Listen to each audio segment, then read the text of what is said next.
Introduction. Who Am I? Is the most famous short work of Sri Ramana Maharshi, composed around 1902.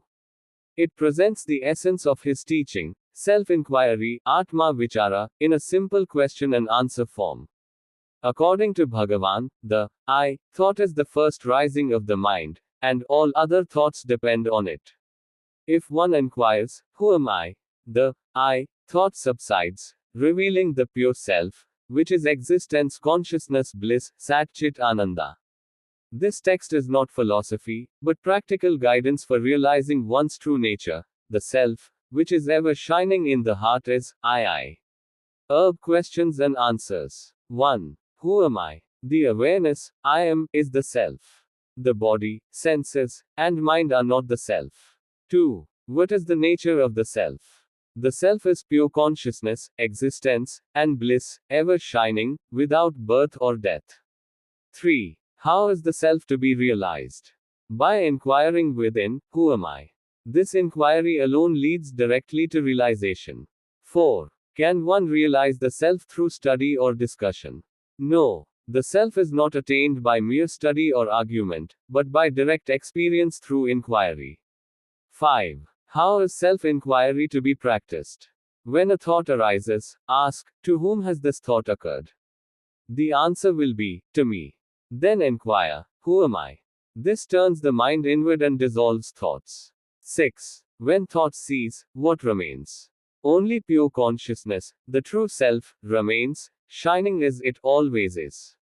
7. What is the nature of the mind? The mind is only a bundle of thoughts. The root thought is the I thought. 8. What is the source of the mind? The mind arises from the heart, the spiritual center of being. 9. What is the I thought? It is the first thought that identifies the self with the body. From it, all other thoughts arise. 10. What happens when the I thought is destroyed? All other thoughts disappear, and what remains is the self. 11. What is meant by saying that the world is an illusion? The world appears when the mind arises and disappears when the mind subsides. Therefore, the world is only a projection of the mind. 12. Is it necessary to control the mind? Yes. Control of the mind is essential for realization. Self-inquiry is the best way to control it. 13. What is the means for controlling the mind? Self-inquiry, who am I? Is the direct means. When the mind turns inward, it merges into the heart. 14. What are other aids to mind control?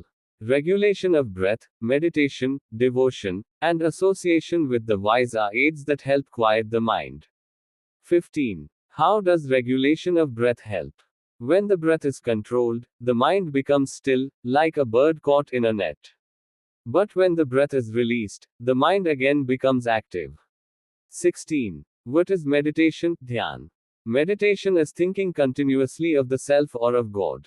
It steadies the mind but does not destroy the ego completely. 17. What is the difference between meditation and self-inquiry? Meditation keeps the mind on one thought. Inquiry seeks the source of the mind itself. Inquiry alone ends the ego permanently. 18. What is the ego? The false identification of the self with the body. The thought, I am the body, is the ego. 19. What is ignorance? Avidya. Ignorance is the forgetting of one's true nature as the self.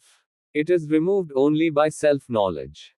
20. What is liberation? Moksha. Liberation is being free from the ego and abiding as pure consciousness, the self. 21. Is liberation to be gained anew?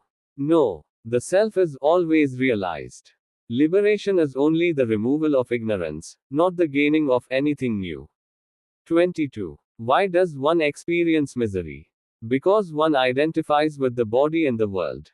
When this false identification ends, suffering ends. 23. What is happiness? Happiness is the very nature of the self. It is not obtained from external things but shines when the mind is still. 24. Why does happiness seem to come from external objects?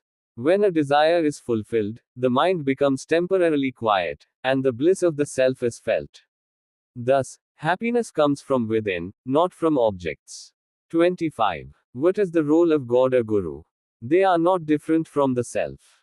Their grace turns the mind inward to the heart, leading to realization. 26. What are good qualities helpful for realization? Dispassion, vairagya, discrimination, viveka, devotion, truthfulness, and association with the wise. 27. What happens when the mind turns inward? The mind loses its individuality and merges in the heart, where from it arose.